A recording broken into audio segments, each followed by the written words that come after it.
We're almost live on YouTube.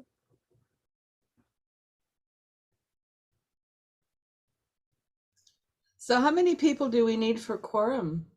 4?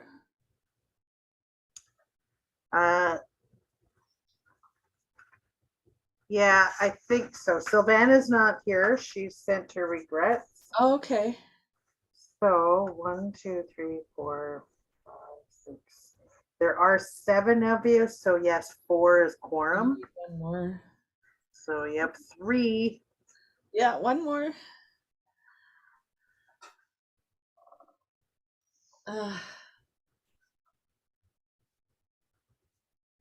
And David Conyers is supposed to chair the meeting. Good. So you'll have your 4.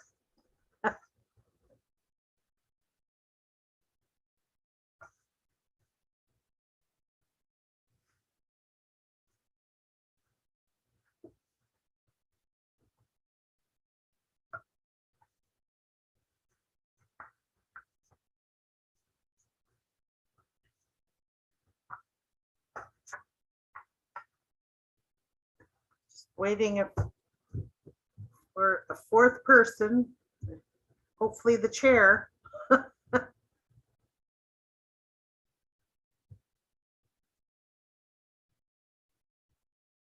There's David coming on.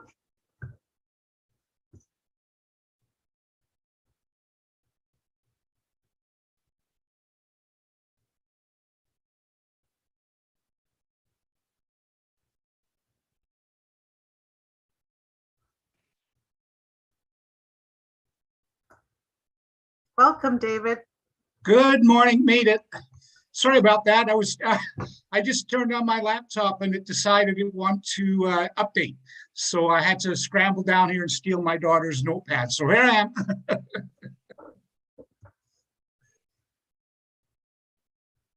So we do have quorum and you are acting chair as vice chair today. So whenever you want, you're prepared to start. Very good then, ladies and gentlemen of the Historic Sites Board, Wednesday, March 9th, 12 noon. I will call this meeting to order. First step, though, is declaration of pecuniary interest. If anybody has any conflicts with any of the items on the agenda, please speak up. Going once, going twice, that's good. Okay, could I have somebody please to move that we adopt the agenda for today? It's Alicia, I will. Oh, okay. Well, I've got 2 hands there. So Alicia moves. You want to keep your hand up, Jamie, and second it? Yep. Okay. Seconded by Jamie.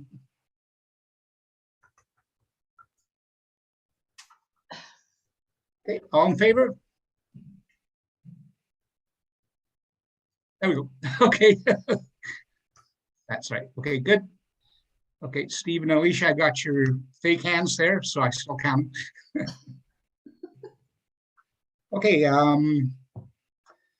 first, or item 4, resolve that the minutes of the February 9th meeting be adopted. Could I have a mover and a seconder? Okay, Jamie moves. And, oh, there's I'll Alicia second. seconding. Okay. Okay, so resolution is carried. Okay. Item 5 on the agenda. Any business arising from the minutes of the last meeting? I don't believe so. Oh, you usually have something for me. Great. I can't believe we're on item 6 already. This is not real. Yeah, no, I think from the last meeting, no. No. Okay, well then let's just move right on to the accounts and I'll leave the floor with you, Kathy. Yeah, I'm just gonna pull it up for everybody. Okay. If I share my screen. You got this in the agenda package, so I'm just going to scroll down to the finances for you.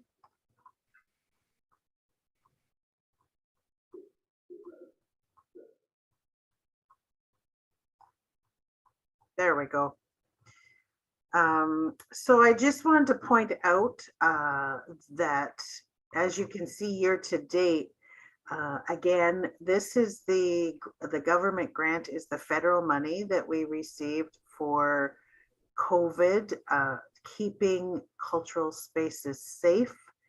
And what we will notice over the next month is when we get to about April statements, you'll see it all. But maintenance and repairs and operating supplies, materials and supplies, those two lines will increase past budget, past this budgeted amount for 2022, because the expenses for this grant will be put through on those line items. But the bottom line is that they'll even out.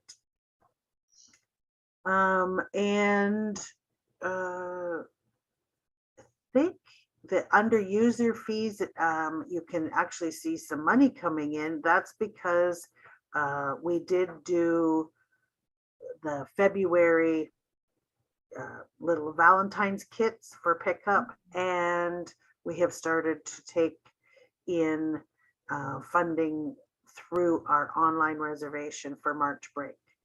So that's why we have some money coming in right now, which is great. And that's really the only things I wanted to point out at this moment.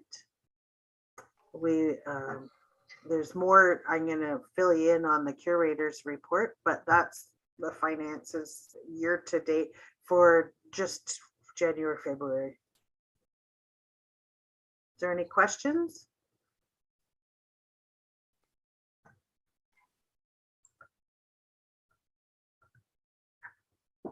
All happy, good. Well, could I have somebody to move that we resolve that the Historic Sites Board approve the preliminary February 2022 financial statement as presented? Stephen's got his hand up. Oh. Yep, see, and so does Alicia. Okay, so Alicia, you want a second? Yes, I will. Okay, good. I might have froze there for a bit. My internet out here, I live in Hayden, and sometimes it's patchy, so everybody freezes for a few seconds. So I apologize if I was delayed there. If you're in Sault Ste. Marie and you deal with Shaw, I know exactly what that's like. Yep, and that's who I got.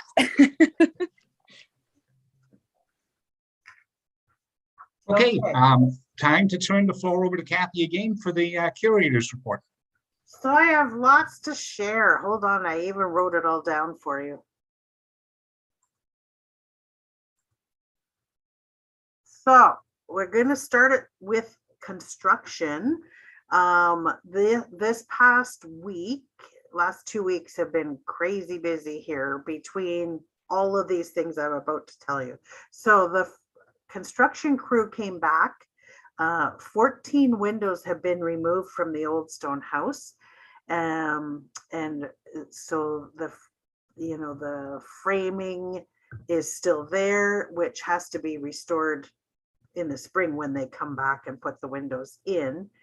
So the window sills and the framing still have work to be done, but the actual sashes, they're called, have been taken away for restoration. And we had to work with the company because those had asbestos, lime, I'm trying to think, silicone. There was 3 hazardous chemicals in there anyway. So the windows now have been sealed with plastic to contain those, and the shutters are closed. So we're in a little bit of darkness, and Ian and I are currently working on how to light the rooms because we're supposed to be open, and now that COVID restrictions have been lifted. And I've managed to get the historic paint colors to the company, so when they finish restoring, they can bring them back with the proper colors, and especially for the indoor matching on the sills and framing. We have a RFP went out and purchase order has been issued for an engineering company to work on the roof engineering and the tender documents. The asset management and capital have been, there's been some money allocated for the old stone house roof repair. But because it also has asbestos, a paper layer in between the rafters and the exterior cedar shakes, we are looking at a proper engineering report for that. And once we get that, then we'll have to look at how much funding has been approved by the city and where to apply for more. Perhaps we're looking at the Canadian cultural spaces. So we've still to finish on the construction is the basement foundation and the masonry. So the front portico, the chimneys, and that's all slated, if this snow melts, for May. As I look out my window and see more snow coming down. We did receive the new furnace in the summer kitchen, which is gas heat with HEPA filtration, and that was on the Safe Spaces grant. And the air conditioning component of that will be installed in the spring. There's still stuff coming in equipment wise. We got on that grant our electrostatic sprayers for the theater seating and any room we want to use it on. That's to spray the sanitizing. And then we just received 8 plexiglass partitions on wheels. So if we want to separate people when they're doing food and beverage, especially, we can. We received smaller tables, and we're still working down the list on getting some of the remaining equipment ordered at least before the end of March. So curatorial, Jamie came in one day and we put her hard to work and helped us unpack boxes for the exhibits. And now we're still currently setting up the rooms and how we're going to light them since the shutters are closed and the windows are gone. But we also have some theater projector issues again. So we have 2 projectors and a smoke machine down. So at the very moment, the theater's not in operation. So that might be sad for March break, but we're going to put our arts and crafts in the theater for the March break program, so that'll help. We've ordered a new POS system for the gift shop. And because the one that we have is 15 years old, and it's a very old system, it doesn't help us do a lot. That cash register system will now be a whole new system on an iPad, and it'll have barcoding,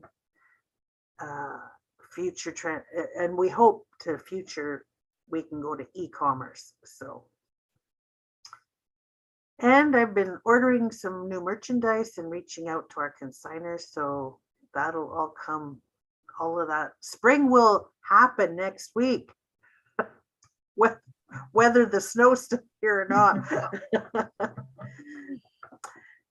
The exciting news is what's been happening in our planning here. So we have, you probably saw the promotion for March break. We have a cultural corridor family pass with all the attractions. So 6 attractions are on that pass. And we have right now sold about 50 passes. So if everyone brings up to 4 children, there's a pile of people coming through so far on March break. But it's really nice because I feel, this is me personally anyways, it's a great way for families to get back into all our facilities and it's affordable. And we're all just kind of doing different time slots, so we're not going to have to worry about programming the whole week either. So that's happening next week. And then we're launching next week with March break as people come through our egg hunt with Atomica. So we got sponsorship through Sue Mill, and it's on Friday, April 15th. People will come here first, and because they have to paint an egg during their visit with us and find eggs and do egg scavenger and all those kinds of things, get their treat bags from us, but take their craft egg over to Atomica. And that's how everyone's time ticketed. So every 15 minutes, we get a new batch of families. So they'll make their way through us and over to Atomica. We are launching, this is our new little visual here on my page for Stories Steeped in Stone performance series. This is federal funding that we got last minute to support the live arts. And so we are launching on March 25th. We have 13 performances in this series. They will be in-person tickets, which include food and beverage, and they will be also live streamed. And this, in this box right here, you can see who some of the people are. We're still confirming some of the last ones, but they all have to have had some connection to Sault Ste. Marie and Algoma in their presentations. So, but it's quite a diverse performance series. This last group, Northern Arts Academy, is singers and dancers. So we're quite interested. We have actors, guitar players. We have, these are one person they're doing a talk.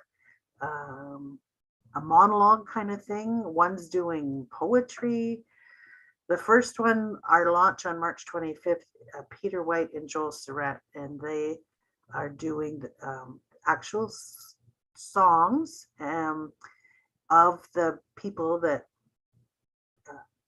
lived in the Old Stone House. So it's a really great start. So we're quite excited about that one. So this is our logo. You might start to see that in our social media as we promote each of the performances. If you're coming in person, tickets are $25 for the food and beverage, and you have to participate. It's going to be like an old time TV show for the live streaming. So there'll be someone maybe hold up a sign, or we're trying to find one that lights up an on-air sign, and then you have to help with the applause at certain times, as well as enjoy the show. So yeah, we're quite excited about that, and to support the live arts. And the last thing I want to tell you is the phone hasn't stopped ringing since the province opened up and the COVID restrictions have been lifted. We begin in April and we don't stop till Christmas. We are booked. I can't believe it. We're booked. They're coming. The Americans are coming. So we do have local weddings starting in April. I think one a month. We have all the cruise ships are coming to us, all the bus tours, there's RV group tours where they park their RVs and they rent a bus to come to us. And Rhodes Scholar have booked in, I think, 13 again, dinner theater bookings. So, and they're sold out. I went to their website and they're sold out. So people are signing up to travel again. So we could, if all goes well and people are healthy and restrictions remain lifted, we could almost be back close to a 2019 year which is just amazing after being closed. I have to gear up for this. Like, I haven't done this much work in a long time. So I know I said to Ian, better buy some new running shoes. So that's it. I see we have some questions. So yeah, I will. There, that probably makes it easier on your screens to see each other. May I ask my question, Chair? David's on mute. Okay. Yeah. Okay. Yeah, you certainly, please go ahead, Sandra. I was getting a bit of feedback there, so I thought I'd try and dampen it, but didn't make any difference. Okay, thank you. Through you, Dave, our chair, to Kathy. Wow, isn't this exciting?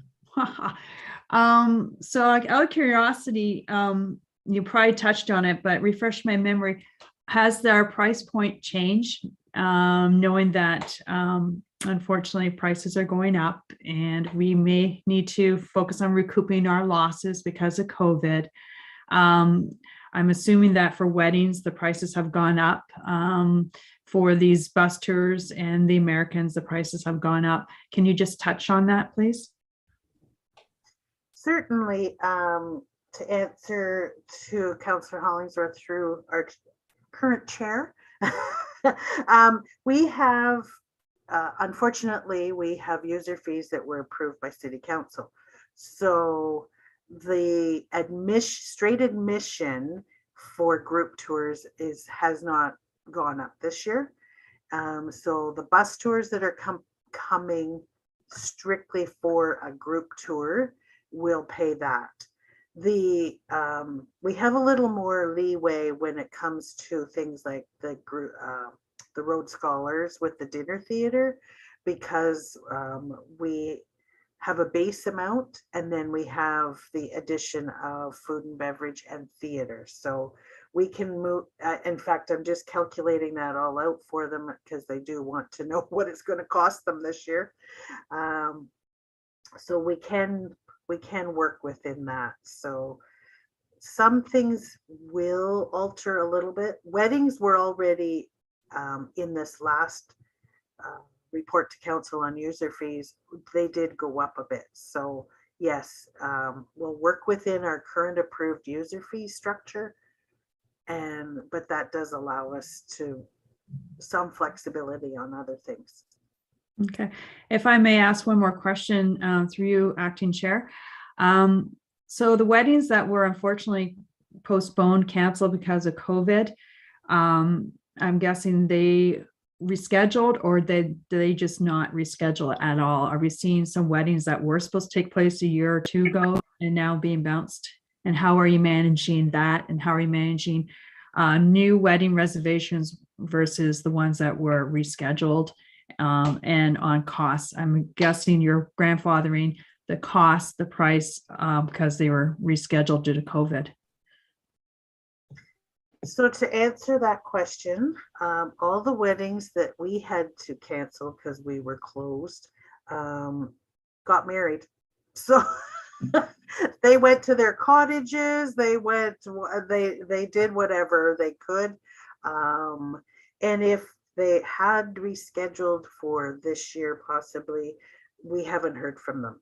So the ones that we do have are all new. And so the new fee structure applies. Okay, great. That is all. Thank you.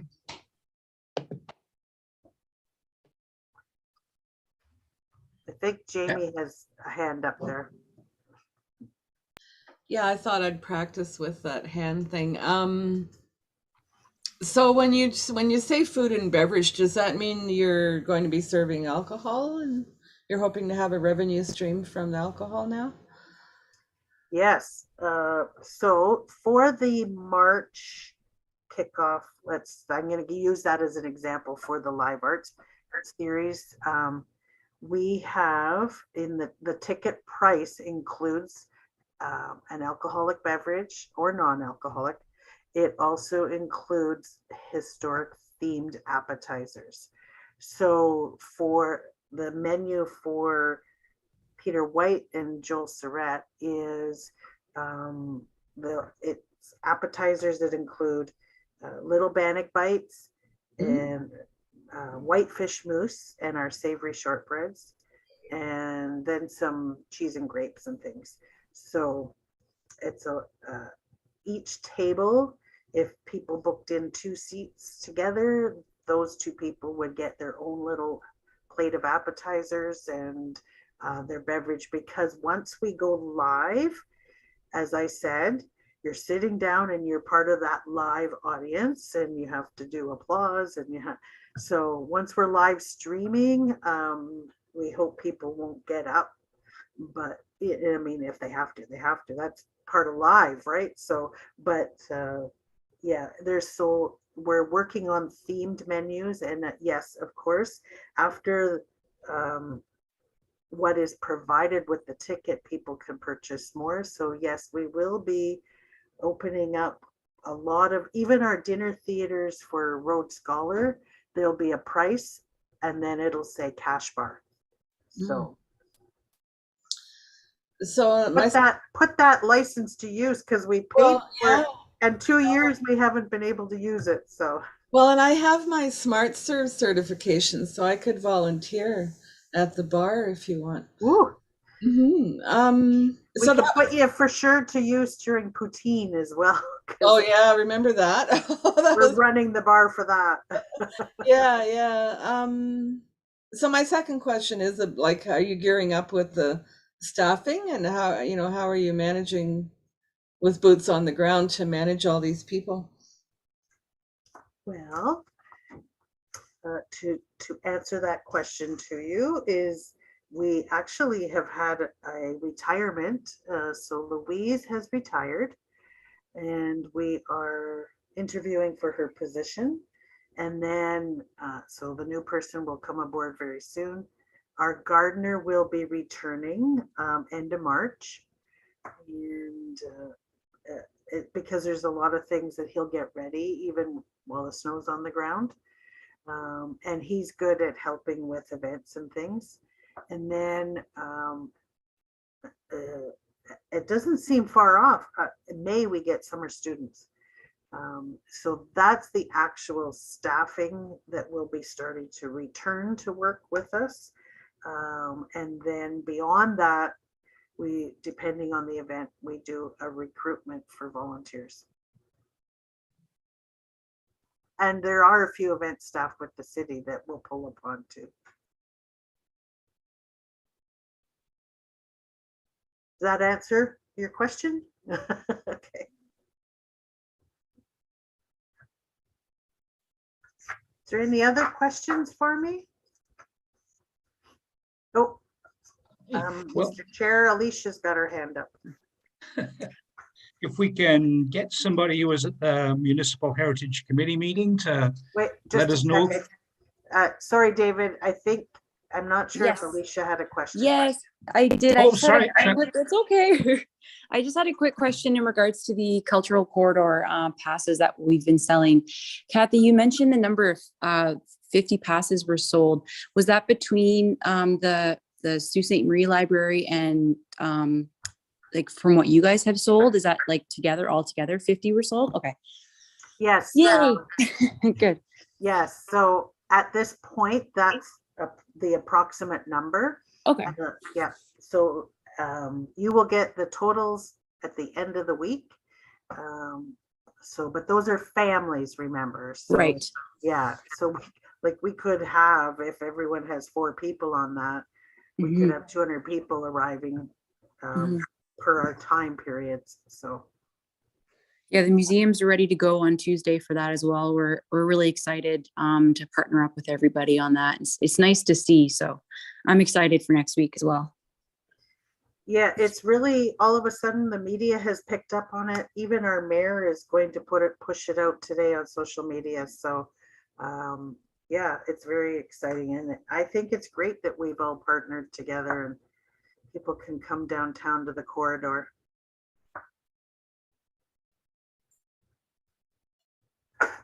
So you'll get your totals on Friday with your passes and your packages. I'll be around to visit.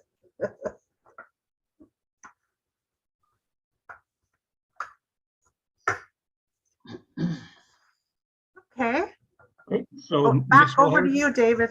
Yeah, I was gonna say we can usually call on Jamie to give us what's new and exciting at the Municipal Heritage Committee. That Yeah, I could. There's one new thing that came up under new business this month was the doors open idea. So Virginia, and actually Nicole Curry volunteered to be on that committee, and so did I. So Virginia's going to schedule a session with us where we look at the planning for that, and are we aiming for this October, or are we aiming for 2023? And and just who would the partners be and all of that planning. And then the other thing that's going to City Council this month, I think, is that list of registered properties. And Sandra, we had two more letters that we had to pull from two more addresses pulled from the list. So, but it will go to council, the existing list, and we'll get it, get it on the council agenda for discussion. So those are the two things. Sandra, do you have a question? Yeah, if I may, unfortunately, I have to miss the next council meeting. I haven't missed a council meeting for like a long time, but I have to miss this one. Oh, that's okay. I know. And so I can't really speak to the great work that everyone's done on this, including yourself, Jamie. Well, and we'll be, you and I and Sean and Harvey will meet with Virginia. She's going to try to schedule a meeting this month where we look at the 6 properties that have been pulled Okay. off. And that the work is not over, Sandra. We still have actually, we received a letter from a property owner who would like to be, we're not sure, either designated or registered. So it actually produced the opposite reaction, where someone thinks that a property should be on the list. So that was an interesting. Unfortunately, it's not a property that he owns. So Virginia's going to have to contact the property owner and go that route. But it's an interesting process, and I don't know whether we want to think about going forward and making another, a year from now, doing another list, and I don't know. Anyway, so yeah, that was that meeting was last Wednesday. So And Jamie, if I may comment, I might be jumping around, but you and I spoke about the Toronto, what they do with the facades, and I did push that forward. So we'll see. Actually, I spoke with Matt Shoemaker because I know he loves heritage as well. So he and I are doing some digging to see what Toronto has done around that, and see what we as a community have done, if we have done anything. So if I'm kind of jumping ahead here, but yeah, that will be interesting, because I've lived in there used to be, my impression was, in the Belleville area there was some kind of a facade thing going on in the downtown core. And Queen Street would kind of lend itself to that potentially. So yeah, it's a good idea. So great, thank you.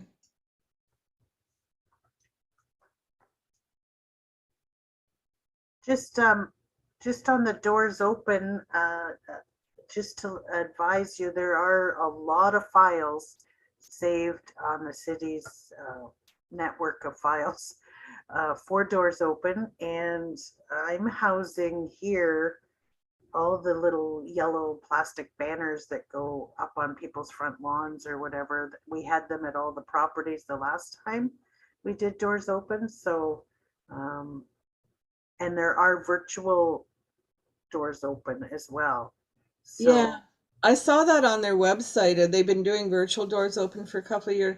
So when I met with Virginia years ago, when I was telling her, what projects I was interested in bringing forward, and she pulled her doors open binder off her shelf, and she had a whole budget, and there was a committee, and there were meetings, and there was a whole process, and she had it all ready to dust off and look at. And yeah, so we'll come up with a budget for this, and a timeline, and a committee, and decide when, get some feedback from potential partners on whether this is the year to do it or do it for next year. So the last time it was done was 2005, Kathy?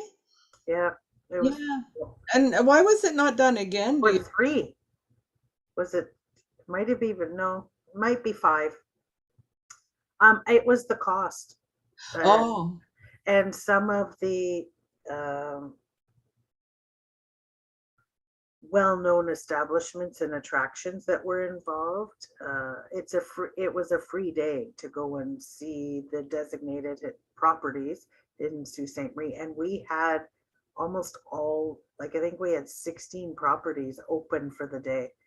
I know we saw well over 3,000 people that day. So it's the wear and tear and the of course no admission, but so I don't know how open and receptive all of the attractions will be on that, but and some of the private properties that are designated, because I mean Eastbourne and everybody were open, so well, and I'm wondering if we could maybe look at a mixture of hybrid and in-person, virtual, I'm sorry, yeah, a yeah. hybrid of virtual and in-person, and then maybe some of the private property owners that don't want 3,000 people going through their house would set up, would be And then open. we had a whole maze spreadsheet of volunteers, because at each place we had a volunteer or 5, like up to 5 volunteers, Mhm. because there was a greeter, there was someone that handed out a piece of paper on the historic values and the reasons they're designated, and then people just even standing guard in around the properties. So there was more to it also than just opening the doors. Oh yeah, yeah. No, well, we'll Yeah, have a discussion that's about it, great. see where it goes. It's exciting. So that's it, Dave. Okay, then time to open the floor for any new business that anybody would wish to bring forward. And I don't have Well, any either. yeah. Oh, Patricia's got her hand up. Hi, I just had a comments with regards to doors open. This started, I believe, maybe 3 years before I started working with the ministry.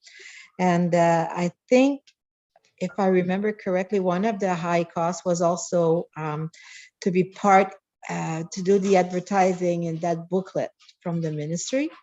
And I think you had to find sponsors, and it goes in the booklet. I haven't seen any doors open after that. I know they've been happening, and I know, but I don't know if they're still using the booklet to get the advertisement across the province.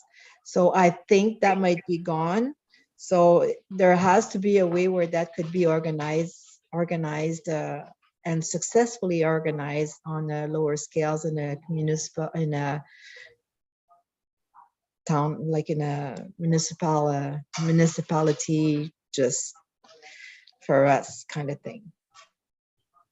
Yeah, I would like to see it. I looked at their website, and there are a lot of municipalities our size are participating in the program. So it would be, even if we only do it like once every 5 years, I think it would be, I would like to understand the process. So a year from now, I'll probably say never again, but kind of like that heritage calendar. I'm not doing one of those again either. But I'm curious, and we'll Yeah, Virginia will walk us through it and see what. I'm going to reach out to colleagues to see, like, more in the down south where they have a lot of heritage property and they've been doing it. So I'll try to reach out to colleagues to see if they're still using, like, the ministries and the door open booklet and stuff like that. Okay. And I might be able to get some answers. Well, and I was kind of hoping off the record that the revenue from potentially the heritage calendar might be applied to the marketing for this project, but I'm not sure if that's allowed or not, so I don't know. If I could just jump in, I can't find my hand at the moment to jump in, but I remember back when I was with Tourism Sault Ste. Marie, it was a huge success. You're right, Kathy. for the numbers that we were able to see through the doors. But this year for COVID, I think there's going to be a great interest for the general public to attend events. And then the loss of revenue over the last 2 years is a consideration. So I'm not sure if that'll work on the attraction side to have a free day, but it would work to bring people back out. But I think you have to weigh the pros and cons of people are itching to get out. We have a lot of great events that we can start publicizing to have, like you have the Poutine Fest, you have all these great events that are happening. And in downtown Sault Ste. Marie, that maybe this is not the year to try to entice public with a free event when we might already see a great interest for people to attend. So I just want to throw that out there.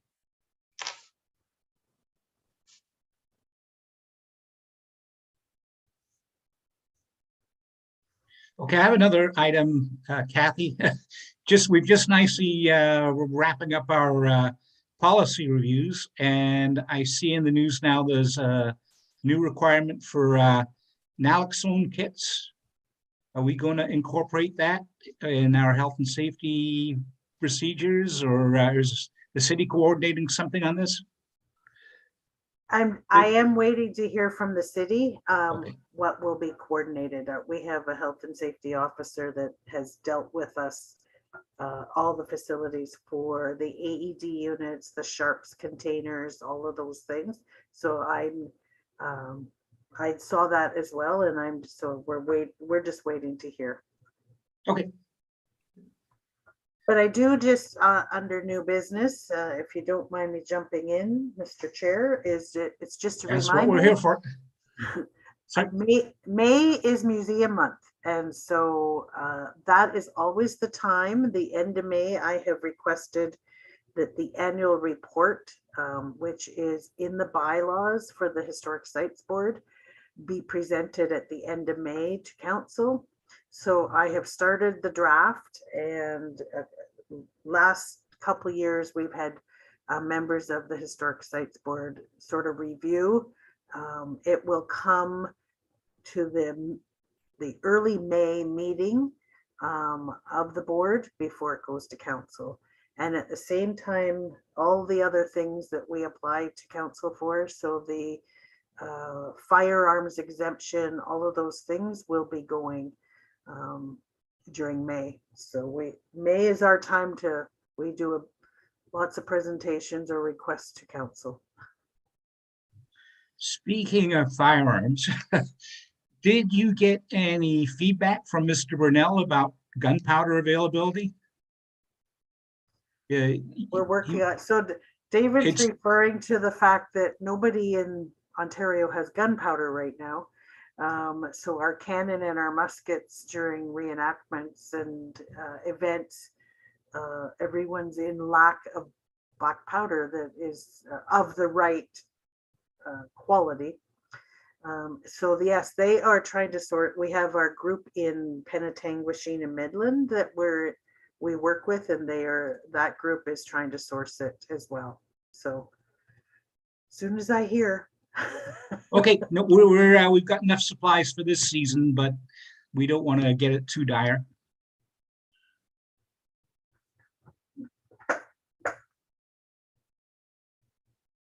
I'm just making notes. That's why my head's down. Okay.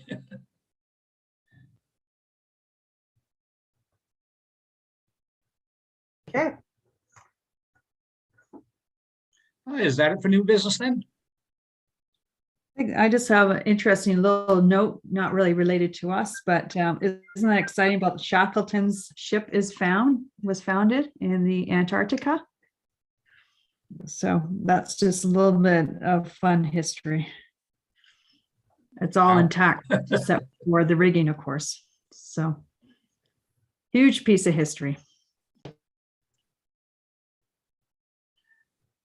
Yeah, I was with Parks when they found the Terror, and yeah, they couldn't find it for centuries, and then they finally asked the elders, and they said, oh, we know where it is. And there it was. So, sometimes we just make it too hard.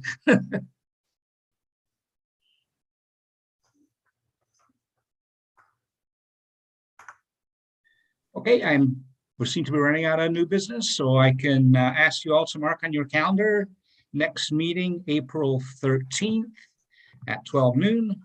I'm on that next meeting. I'm waiting for confirmation from the clerk's office to see if it will be in person. Ooh, I will advise. looking forward. If I may say, Kathy, I definitely will attend, but I'm going to be out of town. So if I can still Zoom in, I would really appreciate it. Unfortunately, I'd love to be there in person, but I'm just trying to take a week or two of holidays. Thank you. Okay, so now I would like somebody to move that we adjourn this committee. Okay, Sandra, seconded. Oh, Jamie. Oh, sorry, everybody's flashing at the same time. Jamie or Alicia, flip a coin. Okay, all in favor? Okay, resolve that this committee now adjourned. Thank you, everybody. Okay, Thanks, everyone. Thank you. It was nice to see you again. Yeah. Great Bye. sharing. Take care. I know. Bye, Bye, everybody. Have a good day. Stay healthy.